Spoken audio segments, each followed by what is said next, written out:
സ്വന്തം കുടുംബത്തിന്റെ സന്തോഷവും സമാധാനവും നിലനിർത്താൻ ആ പാവങ്ങൾ എന്തെല്ലാം കുറുക്കു വഴികളാണ് നോക്കുന്നത്. ഒരാള് സ്വന്തം വീട് വിട്ട് വാടക വീട്ടിലേക്ക് മാറുന്നു. മറ്റൊരാൾ മകൾക്കു വേണ്ടി മന്ത്രവാദവും ബാധയൊഴിപ്പിക്കലും. എന്തൊക്കെ കാണണമല്ലേ? മനസമാധാനത്തിന് വേണ്ടിയെന്ന വ്യാജേന സ്വന്തം ഈഗോയും ഇമേജും സംരക്ഷിക്കാൻ വേണ്ടി ജന്മം നൽകിയ മക്കളെ വരെ കൊല്ലാൻ ശ്രമിക്കുന്ന അച്ഛനമ്മമാരെക്കുറിച്ച് കുറച്ചുകാലം മുമ്പ് ഞാനൊരു ആർട്ടിക്കിളിൽ വായിച്ചിരുന്നു. അതിൽ പറഞ്ഞിരിക്കുന്ന പല കാര്യങ്ങളും വെറും അതിശയോക്തിയാണെന്ന് ഞാൻ സംശയിച്ചിരുന്നു. പക്ഷേ അതിനുവേണ്ടി മനുഷ്യൻ ഏതറ്റം വരെയും പോവാൻ തയ്യാറാവും എന്നുള്ള സത്യം ഇന്ന് മനസ്സിലായി. ഏതായാലും കൃത്യസമയത്ത് നമുക്ക് ആ വീട്ടിൽ ചെല്ലാൻ തോന്നിയത് രക്ഷയായി ടീച്ചറെ. അല്ലെങ്കിൽ ആ പാവം കുട്ടിയുടെ ഭാവിയും സ്വപ്നങ്ങളും ഒക്കെ എല്ലാരും കൂടി നശിപ്പിച്ച് നാമാവശേഷമാക്കിയേനെ. കഷ്ടം. ഇവരൊക്കെ ഇനി ഏത് കാലത്താണാവോ നന്നാവാൻ പോകുന്നത്? ജോ, നമ്മൾ ഇവിടം വരെ വന്നിട്ട് വിപിയും ഗീതയും കാണാതെ പോകുന്നത് ശരിയായില്ലെന്ന് എനിക്കൊരു തോന്നല്. വിശേഷിച്ചും അവരുടെ ഫാമിലി ഇഷ്യൂസൊക്കെ തീർന്ന സ്ഥിതിക്ക്. നമ്മൾ അശ്വതിയെ കാണാൻ പോയത് വിജയോ ഗീതയോ മറ്റാരെങ്കിലും പറഞ്ഞറിഞ്ഞാൽ അത് പിന്നെ അവർക്കൊരു സങ്കടമാകും. നമ്മൾ അശ്വതിയോട് മാത്രം പാർഷ്വാലിറ്റി കാണിച്ചു എന്ന് വിചാരിക്കില്ലേ? വേണ്ട മമ്മി, ഇപ്പൊ നമ്മൾ അങ്ങോട്ട് പോവാതിരിക്കുന്നതന്നെയാ നല്ലത്. പ്രത്യേകിച്ചും വിജയങ്ങള് നമ്മളെ അങ്ങോട്ട് ക്ഷണിക്കാത്തിടത്തോളം കാലം അവരുടെ പ്രൈവസിയിലേക്ക് മറ്റുള്ളവരെ കടന്നു ചെല്ലുന്നത് ഇപ്പോഴും വിജയങ്ങളിന് ഉൾക്കൊള്ളാൻ പറ്റിയിട്ടില്ല. നമ്മളെ അങ്കിളായിട്ട് അങ്ങോട്ട് ക്ഷണിക്കാത്തിടത്തോളം കാലം നമ്മൾ ആ വീട്ടിലേക്ക് ചെല്ലാതിരിക്കുന്നതന്നെയാ നല്ലത്.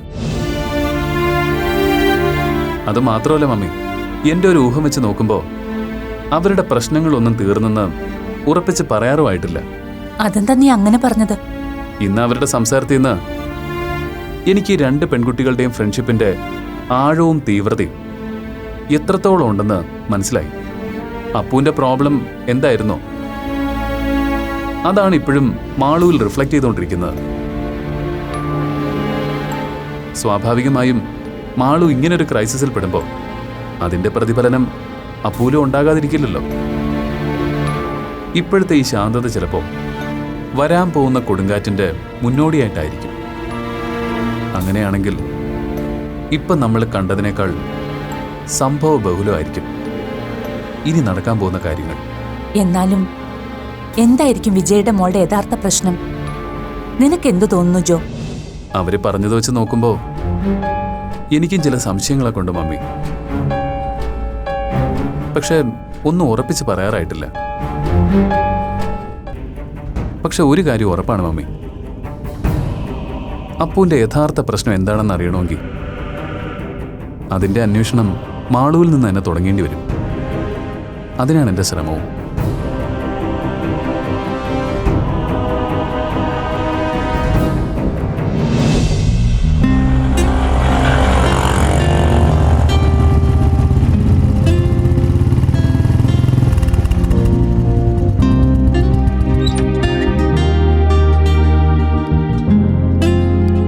Thanks dear.